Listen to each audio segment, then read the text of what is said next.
నమస్తే అండి. నేను వాణి. నా ఛానల్ ఫస్ట్ టైమ్ చూస్తుంటే ప్లీజ్ లైక్ చేసి, షేర్ చేయండి. సబ్స్క్రైబ్ చేసుకోండి. రఘు, శృతి ఇద్దరూ ప్రేమించుకున్నారు. రఘు అమ్మగారికి తనకు కాబోయే కోడలు సాంప్రదాయబద్ధంగా ఉండాలని, కానీ శృతి ఒక అనాథాశ్రమంలో పెరిగిన అమ్మాయి.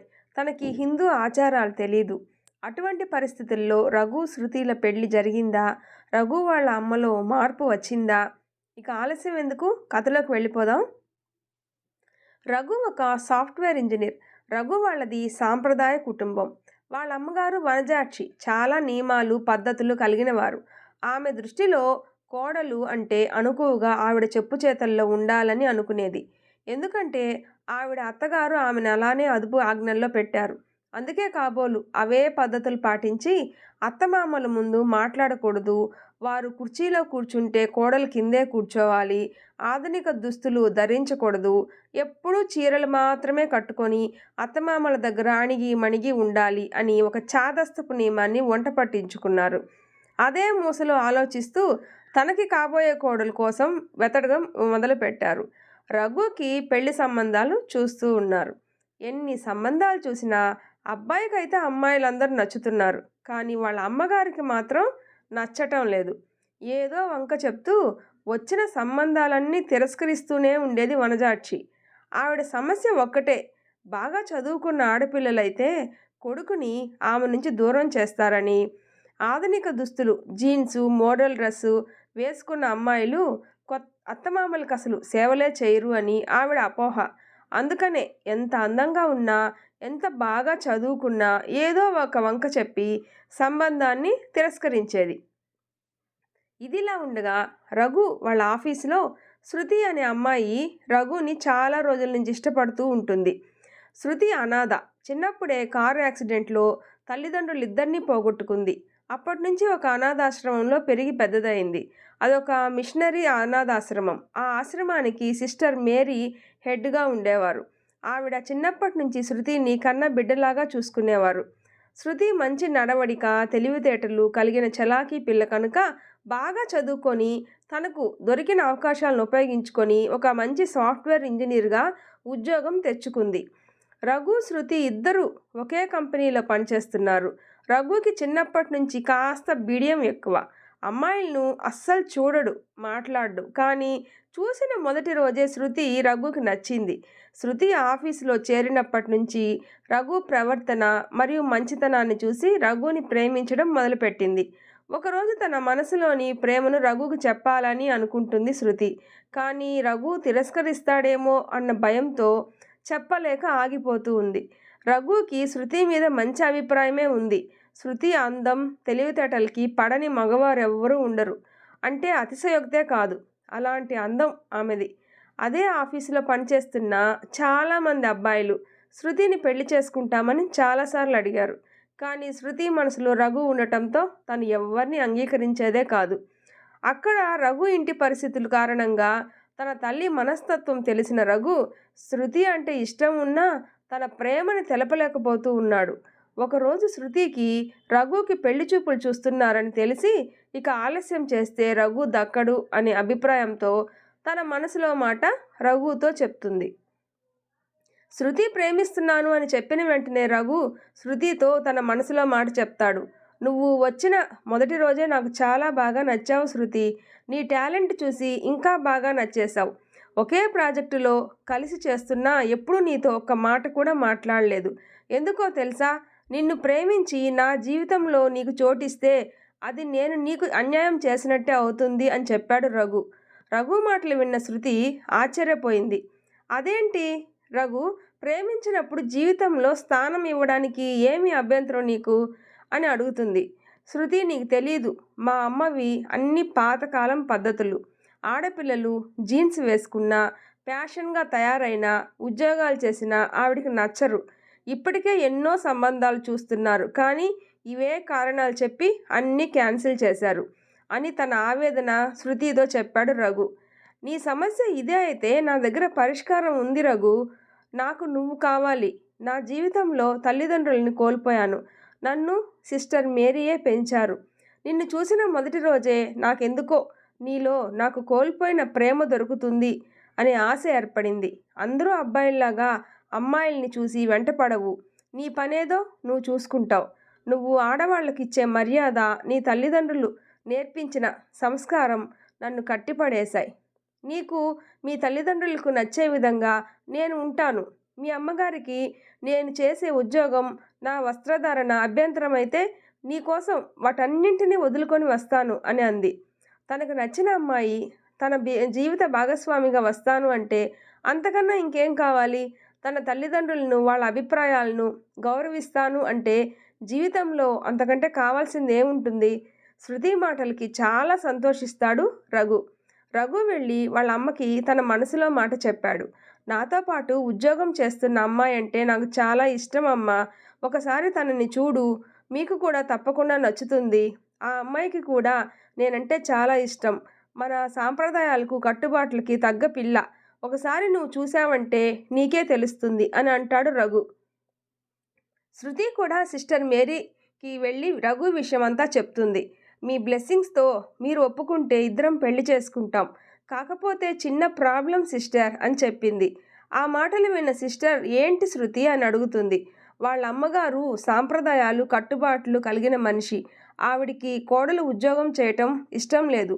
పెళ్లి చేసుకుంటే నేను ఈ ఉద్యోగాన్ని మానేయాలి. ఇక ఇంట్లో ఉంటూ వారి సేవ చేసుకుంటూ నా జీవితాన్ని నేను ఒక కొత్త మలుపు తిప్పుకోవాలి సిస్టర్ అని చెప్పింది.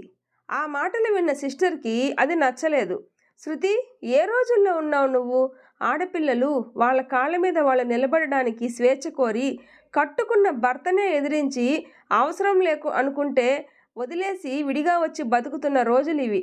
అలాంటిది నీకు తల్లిదండ్రులు తోడు లేదు. నీకు ఆధారమైన ఈ ఉద్యోగాన్ని కూడా వదులుకొని రఘు కోసం నీ జీవితాన్ని పణంగా పెడతావా? మతిగాని పోయిందా అని తిడుతుంది సిస్టర్. ఏమో సిస్టర్, నేను అవన్నీ ఆలోచించలేదు.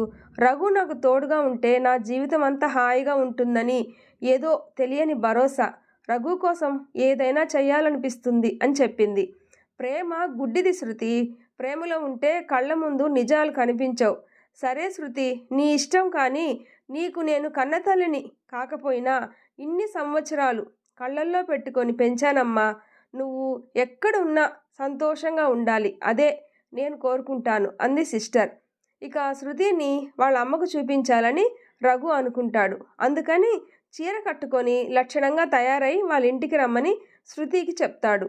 రఘు చెప్పినట్టే శృతి అందంగా చీర కట్టుకొని బాగా ముస్తాబై రఘు ఇంటికి వెళ్తుంది. శృతిని చూసిన వనజాక్షి, పిల్ల బాగానే ఉంది, వంట వరపు ఏమైనా వచ్చా అని అడుగుతుంది. ఆ మాటలకు శృతి కొద్దిగా తెలుసా ఆంటీ అని చెప్తుంది. అంటే ఇప్పటి వరకు అనాథాశ్రమంలో ఆయమ్మ చేసి పెట్టేది, అందుకే నేర్చుకోలేదు, ఇప్పుడు నేర్చుకుంటాను అని చెప్తుంది. అనాథాశ్రమంలో ఉండడం ఏంటి? నీకు తల్లిదండ్రులు లేరా అని వనజాక్షి అడుగుతుంది. అంటే అది అంటూ శృతి నానుస్తూ, మీకు రఘు చెప్పలేదా అని అడుగుతుంది. రఘు నాకేం చెప్పలేదే.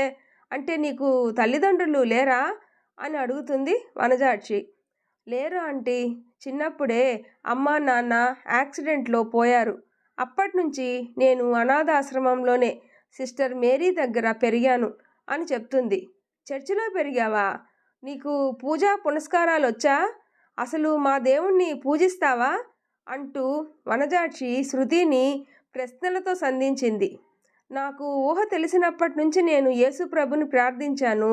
అంటే భగవంతుడు రూపాలు వేరైనా సర్వంతర్యామి కదా ఆంటీ. అయినా సరే నేను రఘు కోసం నా అలవాట్లు పద్ధతులు మార్చుకుంటాను అని చెప్పింది. ఇంతలో రఘు వాళ్ళమ్మ వనజాక్షి అక్కడి నుంచి లేచి లోపలికి వెళ్ళిపోయింది. రఘు తండ్రి ఆనందరావు మాత్రం మంచివాడు. ఆయనకి అమ్మాయి నచ్చింది. తను పెరిగిన వాతావరణం పద్ధతులు అన్నీ రఘు కోసం వదులుకొని తన వ్యక్తిత్వాన్ని కూడా మర్చిపోయి చేస్తున్న ఉద్యోగం మానుకొని వస్తాను అని చెప్పిన తన మాటల్లో రఘు మీద ప్రేమను చూసి మురిసిపోయాడు. ఇలాంటి అమ్మాయి నా కొడుక్కి జీవిత భాగస్వామి అయితే వాడి జీవితం సంతోషంగా ఉంటుంది అని అనుకున్నాడు. శృతి ఆ రోజు అక్కడి నుండి వెళ్ళిపోయింది. 2 రోజులైంది. రఘు ఏ విషయం శృతికి చెప్పలేదు. ఆఫీస్కి రావటం లేదు. ఫోన్ చేస్తుంటే లిఫ్ట్ చేయటం లేదు. ఏమైందో అని ఒక పక్క కంగారు, మరో పక్క ఇంటికి వెళితే రఘు అమ్మగారు ఏమంటారో అన్న భయం సతమతమవుతూ వెళ్ళలేకపోయింది. రఘు వాళ్ళ అమ్మగారికి శృతి నచ్చలేదు. కానీ రఘు తండ్రి ఆనందరావు నచ్చ చెప్పే ప్రయత్నం చేశాడు. ఆ అమ్మాయికి ఎవరూ లేరు, మనం ఎలా చెప్తే అలా వింటుంది, మన ఇంట్లో కూతురులా మన కళ్ళ ముందే మన కొడుకుతో పాటే ఉంటుంది. నీకు వచ్చే భయం ఏమీ లేదు.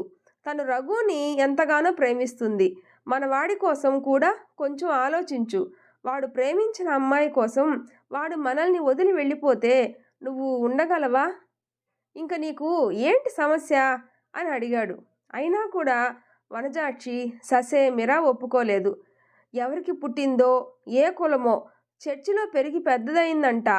పెళ్ళి అయ్యే వరకు అన్ని మాటలు వింటారు. పెళ్లి చేసుకున్నాక మారిపోతే, నా కొడుకుని మార్చేసి నాకు దూరం చేస్తే అప్పుడేం చేసేది? ఏమీ లేదు అంటూ కోపంగా ఇంటి నుంచి బయటికి వెళ్ళిపోయింది. అమ్మా ప్లీజ్ అమ్మా అంటూ వెనకాల రఘు పరిగెట్టాడు. మీ అమ్మకి కోపం వస్తే కాసేపు గుడికి వెళ్ళి కూర్చొని వస్తుంది, ఏం కాదులే అన్నాడు ఆనందరావు. రఘు ఇంట్లో పరిస్థితి ఇలా ఉండగా 2 రోజుల నుంచి రఘు ఫోన్ ఎత్తకపోవడంతో ధైర్యం తెచ్చుకొని శృతి విషయం తెలుసుకోవడానికి రఘు ఇంటికి వచ్చింది. కొడుకు బాధ చూడలేక ఆనందరావు ఒక నిర్ణయానికి వచ్చి రఘుతో ఇలా చెప్పాడు. రఘు, తల్లిదండ్రుల్ని గౌరవించాలి, ప్రేమించాలి. అది మన సంస్కారం, కట్టుబాటు అని మన శాస్త్రాలు, గ్రంథాల్లో చెప్పారు. చిన్నప్పటి నుంచి కనీ పెంచిన తల్లిదండ్రులను గౌరవిస్తే రేపొద్దున మన బిడ్డలు మనల్ని గౌరవిస్తారు. కానీ మన కోసం ప్రాణం ఇచ్చే మనిషి దొరికినప్పుడు, ఆ తల్లిదండ్రులు ఆ ప్రేమను అర్థం చేసుకోలేనప్పుడు నీకోసం వచ్చిన అమ్మాయి చెయ్యి వదిలిపెట్టకూడదు. అలా వదిలిపెడితే అది మహాపాపం. మీ అమ్మకు నేను ఉన్నాను, మీ చెల్లి కూడా ఉంది. కానీ శృతికి ఎవ్వరూ లేరు. అన్నీ నువ్వేనని నీ మీద ఆశలు పెట్టుకుంది. ఈరోజు కాకపోతే రేపు మీ అమ్మ అర్థం చేసుకుంటుంది. అర్థం చేసుకోకపోతే చస్తుందా? కానీ నువ్వు దక్కకపోతే శృతి ఏమైపోతుందో. అందుకే నా మాట విని మీ అమ్మ వచ్చేలోపు నువ్వు ఇంట్లో నుంచి వెళ్ళిపో. శృతిని పెళ్లి చేసుకొని హాయిగా ఉండండి. మిగతా విషయాలన్నీ నేను చూసుకుంటాను అని చెప్పాడు. ఈలోపు కాలింగ్ బెల్ శబ్దం వచ్చింది. వనజాక్షి తిరిగి వచ్చేసిందేమో అని అందరూ కంగారు పడ్డారు. మెల్లగా రఘు వెళ్ళి తలుపు తీశాడు. ఎదురుగా శృతిని చూసిన రఘు ఏం మాట్లాడాలో తెలియక సైలెంట్గా నిలబడిపోయాడు. ఆనందరావు శృతిని చూసి నవ్వుతూ రామ్మా అని ఆహ్వానించాడు. ఇంటిలో వనజాక్షి ఉంటే గొడవ చేస్తుందేమో అని భయంతో బిక్కుబిక్కుమంటూ అటు ఇటు చూస్తూ శృతి లోపలికి అడుగుపెట్టింది. మరేం భయం లేదమ్మా, ఇంట్లో మీ అత్తగారు లేరు అన్నాడు ఆనందరావు. ఇంకే శృతి కూడా వచ్చేసింది, ఇద్దరు వెళ్ళి హాయిగా పెళ్లి చేసుకోండి అని చెప్తాడు. అందుకు శృతి, అంకుల్, చిన్నప్పటి నుంచి రఘుని ఆంటీ ఎంత ప్రేమగా పెంచిందో మీకు తెలీదా? అలా పారిపోయి పెళ్లి చేసుకునే పనైతే ఇన్ని రోజులు రఘు ఆంటీ చూపించిన సంబంధాలన్నింటికి వెళ్ళేవాడే కాదు. మీ దీవెనలతో పెళ్లి చేసుకోవాలని నన్ను ప్రేమిస్తున్న ఆ మాట చెప్పకుండా తన మనసులోనే దాచిపెట్టుకున్నాడు. నేను నా ప్రేమ విషయం చెప్పినప్పుడు మా అమ్మకు ఆచార వ్యవహారాలు ఎక్కువ, నిన్ను చేసుకొని నిన్ను బాధపెట్టలేను అని అన్నాడు. రఘు మీద ప్రేమతో నా ఆచార వ్యవహారాలన్నీ మార్చుకుంటాను అని చెప్పాను. తల్లిదండ్రుల విలువేంటో తల్లిదండ్రులు లేని నాకు బాగా తెలుసు అంకుల్. మీ కుటుంబాన్ని నా కుటుంబంగా చేసుకొని అందరం సంతోషంగా ఉండాలి అని ఎంతో ఆశపడుతున్నాను. ఆంటీని బాధపెట్టి మేము పెళ్లి చేసుకున్నా సంతోషంగా ఉండలేం. మాకు మీ దీవెనలు కావాలి, శాపాలు కాదు అని కన్నీరు పెట్టుకుంది శృతి. అప్పుడే బయట నుంచి వచ్చిన వనజాక్షి తలుపు చాటు నుంచి శృతి మాటలు విని కన్నీళ్లు పెట్టుకోవడం చూసి కరిగిపోయింది. నా కొడుకు కోసం తన ఇష్టాలను త్యాగం చేసినప్పుడు నా కొడుకు కోసం నేను నా పద్ధతులను మార్చుకోలేనా అని అనుకునింది. లోకమే మారిపోయింది. చాదస్తాలతో పిల్లల మనసులను బాధ పెట్టడం మూర్ఖత్వం అని ఆలోచించుకొని శృతి దగ్గరికి వెళ్ళి శృతిని దగ్గరకు తీసుకొని, నన్ను క్షమించమ్మా, నిన్ను అర్థం చేసుకోలేకపోయాను. సమాజంలో జరుగుతున్న దారుణాలను చూసి నా కోడలు కూడా నన్ను నా కొడుక్కి దూరం చేస్తుంది అనే భ్రమలో మూర్ఖంగా ఆలోచించి అలా ప్రవర్తించానే తప్ప మిమ్మల్ని బాధ పెట్టాలని కాదు. మీ ఇద్దరు నన్ను క్షమించండి, నేనే మీకు దగ్గరుండి పెళ్లి చేస్తాను అని ఇద్దరిని దగ్గరకు తీసుకొని దీవించింది. తల్లిలోని మార్పును చూసి రఘు చాలా సంతోషించాడు. తమ ప్రేమకు అంగీకారం తెలిపినందుకు శృతి సంతోషంతో వనజాక్షి కాళ్లకు నమస్కరించి కృతజ్ఞతలు తెలిపింది. శృతిని పైకి లేపి, నా కొడుకు కోసం నీ పద్ధతులు మార్చుకుంటాను అని చెప్పినప్పుడే నీ ప్రేమ ముందు నా ప్రేమ ఓడిపోయింది. ఎవరి కోసం నువ్వు నీ వ్యక్తిత్వాన్ని చంపుకోవాల్సిన పని లేదు. నీకు నచ్చినట్టు ఉండు. నీ ఉద్యోగాన్ని నువ్వు కంటిన్యూ చెయ్యి. నాకు ఒక ఆడపిల్ల ఉంది. రేపొద్దున నా బిడ్డకి ఇవే కష్టాలు వస్తే అది ఎంత తల్లడిల్లిపోతుందో అర్థం చేసుకున్నాను. అజ్ఞానంతో మీ అందరినీ బాధ పెట్టాను. అదేవిధంగా నీకు నచ్చిన దేవుణ్ణి నువ్వు పూజించుకో. నాకు ఎలాంటి అభ్యంతరం లేదు. కాలంతో పాటు మనుషులు మారాలి. తరాల అంతరాలను మార్చుకోవడమే ఆధునికత అని తెలుసుకున్నాను అని అంది వనజాక్షి. శృతికి రఘుకి అంగరంగ వైభవంగా పెళ్లి చేశారు. అలా శృతికి కోరుకున్న జీవితం శృతికి పెళ్లి కానుకగా లభించింది. నా వీడియో నచ్చితే ప్లీజ్ సబ్స్క్రైబ్ చేసుకోండి, లైక్ చేసి షేర్ చేయండి. Thanks for watching.